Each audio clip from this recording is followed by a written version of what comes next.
welcome back to my channel. If you're new here, I'm Sheila of bountifulcook.com. Today I want to show you how to make a sweet and sour pork recipe. So if you stay tuned, I'll show you exactly how you can achieve that without wasting too much time. So you want to keep that, and you can use that for your stock. And then you should have a little bone just over here. And then I go ahead and cut it into chunks. You don't really want this to be thin.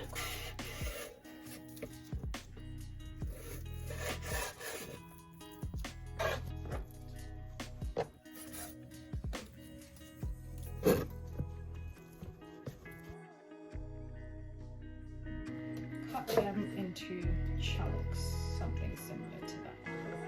Okay, so I decided to grate the ginger.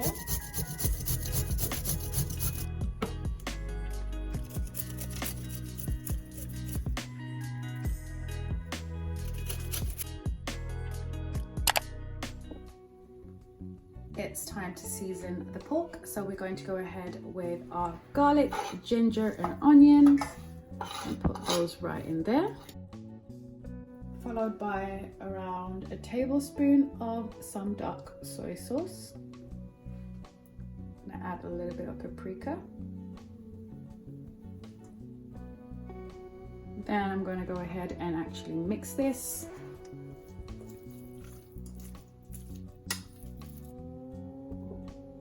I'm going to go ahead and leave this to marinate. Okay, so once the pork has marinated for around an hour or two, you can go ahead and add some cornflour or cornstarch.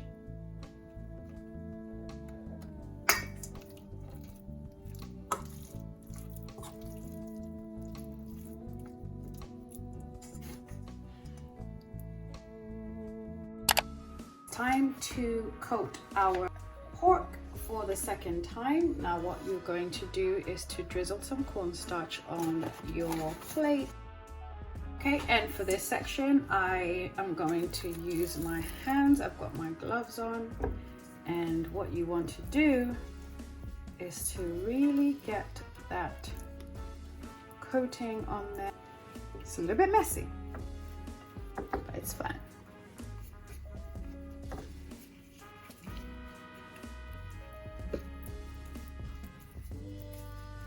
So this is how the pork is looking.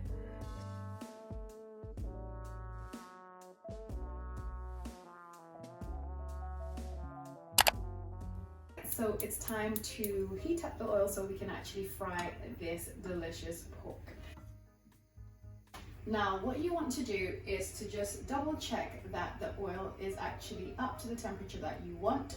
You want the pork to be sizzling when it touches the oil. So if you do not have a way of measuring the temperature, which I don't at the moment, what you could do is just take a very tiny piece of the pork and you want to put that into the pan to see whether it starts to sizzle. That's good. Pieces of pork. Making sure that they do not come in contact with each other, just so that they can cook all the way through.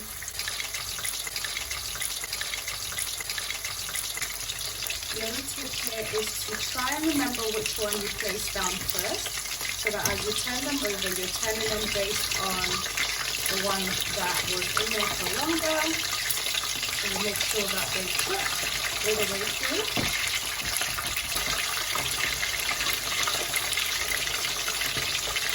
You're going to take out the pork from the frying pan and put it into a sieve or something that allows it to kind of filter out the oil, so it just kind of sprays onto this mixing bowl.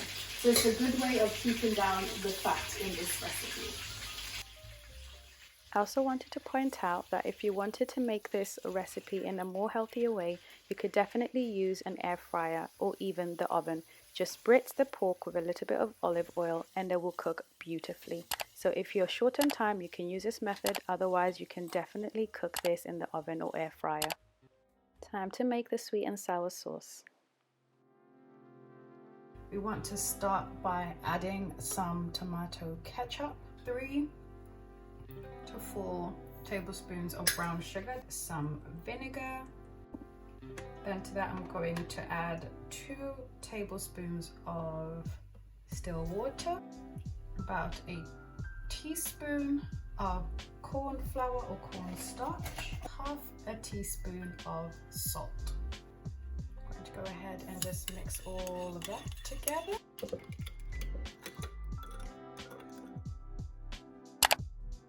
So the next thing you need to do is to get a pan of your liking.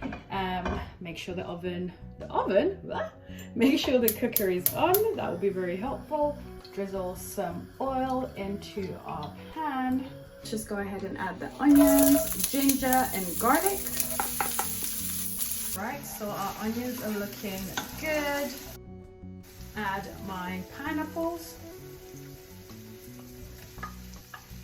Like that. Got my sweet peppers as well, so I'm going to add those in there too. This one's trying to escape. Come back. Thank you very much. The higher the heat, the better they will kind of brown off on the outside, but they won't get overcooked. It's looking beautiful. But yeah.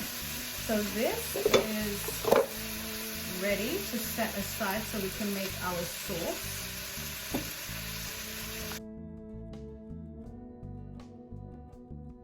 So in the same pan that you've just removed your vegetables, you want to go ahead and drizzle some vegetable oil like that.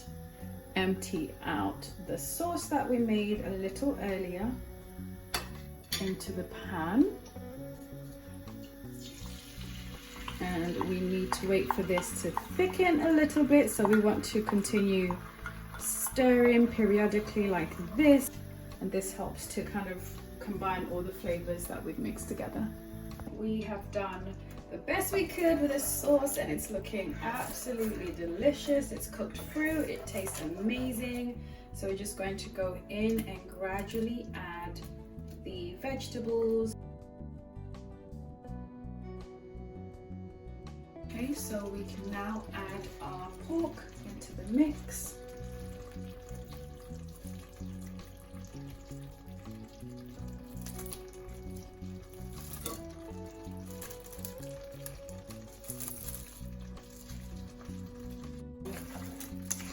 Gradually mix all of this.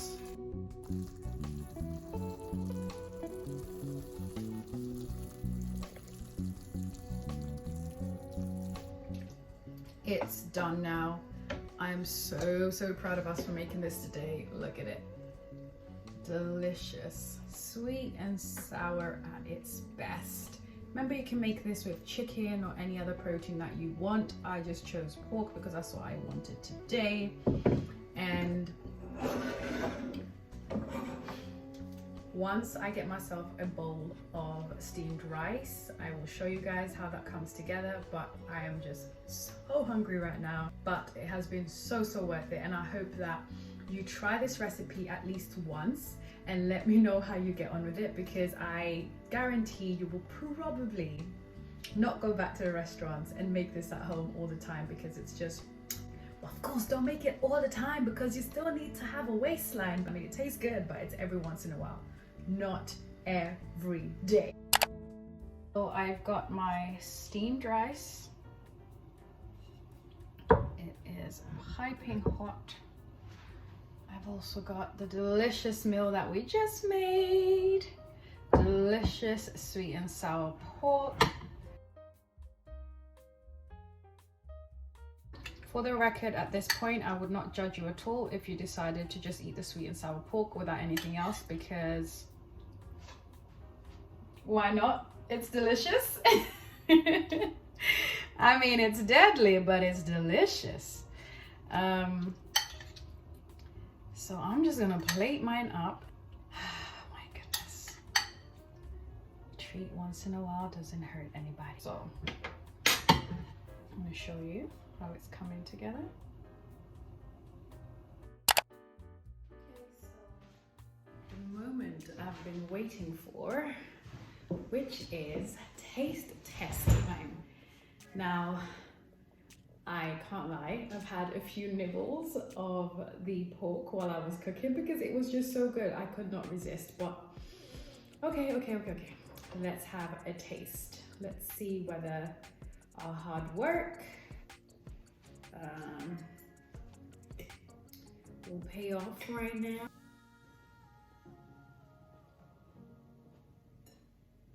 It's making sense. We are speaking the same language. You can see it's a little, it's a pork, so it came out.